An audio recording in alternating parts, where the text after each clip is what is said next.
Cave art, across continents, pictures, purpose, and the symbolism question. When researchers compare rock art across different continents, they often see repeated motif categories: hands, animal figures, and a variety of signs or abstract marks. These similarities matter because they suggest that making images on stone is something humans did again and again, using practical visual strategies that other people could recognize and respond to. Rock art, often called petroglyphs and pictographs, and broadly referred to as rock art or petroart, is also important because it predates written language by a huge margin.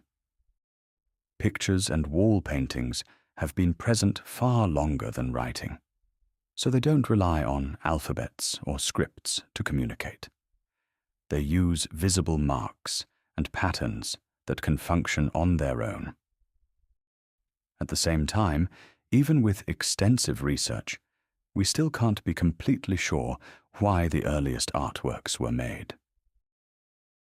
Archaeologists and scientists can propose interpretations, but the original purposes of individual images, especially the earliest ones, are not directly recoverable from the pigments alone. The most widely accepted claim about the earliest rock art is that it was connected to religious ritual. In many cases, the placement of images is part of that argument. A large number of paintings are found deep inside caves, in places that are difficult to access and not ideal for casual viewing. That setting has led researchers to think many images were created for ceremonial or spiritual use, rather than for everyday enjoyment. What people used to make these images also supports the idea that rock art was produced deliberately with whatever materials were available. For example, one common technique involves hands. People would press a hand against a cave wall and apply pigment around it. In some cases, charcoal, sometimes mixed with water or animal fat, could be pressed or used as a pigment. Chalk and charcoal could also be used to create outlines or marks around hands. People also drew with what they could find: empty animal bones, sticks, stones, and fingers, and they used pigments made from practical substances such as chalk, charcoal, earth, and even blood.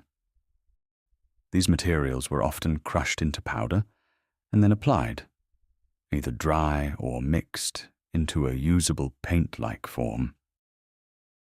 The subjects of the motifs often point toward ritual connections. Animal imagery is especially common, and many motifs are interpreted as relating to hunting success.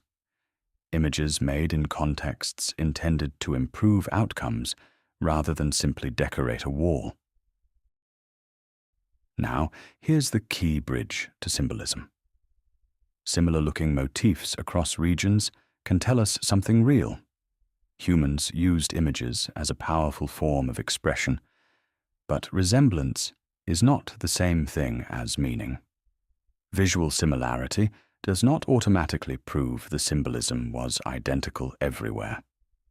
Interpretation depends on context, where the images are located, what other evidence is present in the same cave or landscape, and how the imagery fit into the lives of the communities that made it. So across regions and across time, cave art shows a repeated human impulse, making images with whatever materials were at hand, in places that mattered, using motifs that often point to ritual life. Even when we can't fully know why the earliest pictures were made, the record still gives us something tangible. Evidence that wall art was a sustained, meaningful part of human experience, not just a decorative idea.